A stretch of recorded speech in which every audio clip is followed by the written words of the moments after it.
परमात्मा माझ्या मार्गात येण्याचे कारण म्हणजे माझी बहीण आणि माझी आई. आता आमच्या मागे खूप काही पिढा होती अगोदर. माझे वडील देवधर्मच फिरत होते अगोदर, असे इकडे जाणे तिकडे जाणे, बोतली उमरेड. आणि म्हणजे मार्गात यायच्या सर्वात अगोदर जो मी गेले सांगतो, मागच्या इन्सिडेंट जास्त काही सांगत नाही, लांबून द्या. हे माझे मामा आहेत लहान, यांच्यासोबत आम्ही गडचिरोलीला गेलो. माझ्या मम्मीची तब्येत खूप बिघडली होती, खूपच म्हणजे अति बिघडली होती. गडचिरोलीला गेलो होतो आम्ही आणि तिकून आला. मग त्यांना जे काही सांगितलं हे आहे ते आहे असं, मग ते त्याने काही तांदूळ दिले होते, ते केला आम्ही, पण ते काही आराम लागला नाही. त्याच्यानंतर तसाच राहिला. आम्ही काही घ्यायचा एकदम हा निर्णय नाही घेतला होता. मग त्याच्यानंतर माझी बहीण माझी मोठी आहे, ते त्यांच्या घरी माझी बहीण म्हणजे उन्हाळ्याच्या सुट्ट्यामध्ये गेली होती. तर त्याच्यानंतर ते वापस आली. तर वापस येता बरोबर म्हणजे काही लागलं नाही, पडणे नाही, ऍक्सिडेंट नाही, काही नाही, काहीच नाही झालं होतं.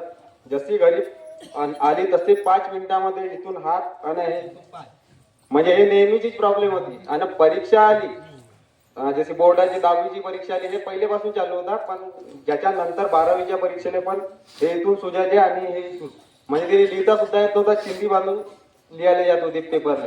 त्याच्यानंतर मग आपले माझे वडील कोणाकडे तरी गेले होते, आता लक्षात नाही तेवढा आठवत. त्यांनी मग सांगितलं असं असं करा. मग माझा विरोध होता त्या घ्यायला, म्हणजे मला घ्यायचंच नव्हता म्हणजे घ्यायचंच नव्हतं त्यावेळेस, असं मी आपल्या वडिलांनी म्हणून. मग माझे वडील म्हणत होते का तू घरातून निघून चालला जा, आम्ही तिघ जण घेतो, तू घराच्या निघून चालला जा म्हणे. कुठेही राह म्हणे, आपल्या मामाच्या घरी राह, कुठेही राह म्हणे, तर तू घरी नको येऊ म्हणे, आम्ही आपल्या सुखासाठी घेतो म्हणे, तू नाहीस तर नको येऊ म्हणे. तर मग विवेक आंबोने आहे आपला सेवक आहे आता नागपूरला राहते तो, तर तो मला आला. मग त्याने माझ्या वडिलांना मग त्याला सांगितलं होतं का याला थोडा समजव काही कर. मग त्याने समजवला. आता मी एवढ्या लहान नव्हतो, समजत होतो. तर जाऊ दे म्हणे, आता ती बहिणीसाठी आहे म्हणे, असं तसं म्हणलं. मम्मीसाठी एवढे दिवसापासून म्हणे बघणार म्हणे, तब्येत वगैरे नाही का. तर मग ठीक आहे म्हटलं. मग साहेबाच्या घरी गेलो आणि त्यांनी सांगितलं मग अजून विचार कर एकदा पुन्हा. घरी गेल्या मग पुन्हा विचार केला. मग माझी गाय त्यावेळेस बिमार झाली होती. एक म्हणजे गाय होते 14 माझ्या घरी, एक बिमार झाली होती गाय. तर ते बसूनच राहा इथंच, उठत नव्हती, चारा नाही खात होती, पाणी नाही पित होती, काहीच नाही पित होती. माझ्या वडिलांनी नेलं नदीतच बसून राहिली. गुमदेवी चिंचवडवर होते शाळेत आत्ता आठवला. त्याने मग माझ्या वडिलांना सांगलं का तू एक वेळा जा. मग 3 दिवसाचे कार्य घेतले माझ्या वडिलांनी, यांनी दिला. मग तर तेव्हा ते गाय रात्री उठून घरी आली आपापा, जसं आमच्या पहिल्या दिवसाच्या चालू झालं तेव्हा साफसफाईचे कार्य. तर गाई उठून आली तेव्हा आम्हाला आराम लागला. मग मला बी चांगलं वाटत. गाय बी एक गाय होती माझी 45,000ची घेतलेली, जस्ट घेतली होती. 15 दिवस झाले ते गाय पण रक्त द्यायला लागली होती दुधाच्या ऐवजी. मग ते पण एका दिवसात तिने बी दूध देणं चालू केला होता. मग आपला म्हणजे माझा विश्वास मग चांगला बसला का खरंच आहे बा. घेतलं आपले, मग कार्य चालू केले. मग विश्वास बसला मला.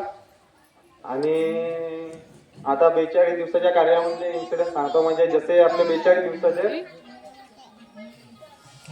दिवसाचे जसे कार्य आपले चालू झाले हे त्यागाचे. तर माझे 5 दिवस पहिलेच तब्येत बरी नव्हती. 5 दिवस मी कार्यकर्ता साहेबांना सांगितलं, 5 दिवसामध्ये म्हटले ते तब्येत तीर्थ बनव म्हणे 3 वेळा. बनवला तर पण 3 दिवसानंतर फोन लावला तरी पण उतरत नव्हते. मग तरी 2 दिवस तसाच राहिलो. मी काही औषधी घेतली नाही, काही नाही घेतली. मग सुधारला ताप 5 दिवसानंतर आपोआप. मग धान बांधायला गेलो. मग तो खोकला, छातीत दुखे, खोकल्याने खोकला येतात. तर झाला तो 2 दिवस चांगले गेले. त्याच्यानंतर 8व्या दिवशी दाढ सुजली. अशी सुजली का इकडून पूर्ण सुजला होता हा इकडला भाग. पूर्ण बोलताही नाही, जेवण पिवण नाही करता येत होता. तर 2 दिवस तेही गेले. मग कार्यकर्ता साहेबांना पुन्हा फोन लावला. तो म्हणजे तोच करते तीर्थ उतरता म्हणा. ते 3 दिवस राहिले. 3 दिवस तोही सहन केला. मग नाही सहन नाही होत असेल तर म्हणे दवाखान्यात जाशील म्हणे. तर मग म्हणलं आता कायले दवाखान्यात, 1 दिवस सहनच करून घ्यायचा म्हणलो अजून चांगला.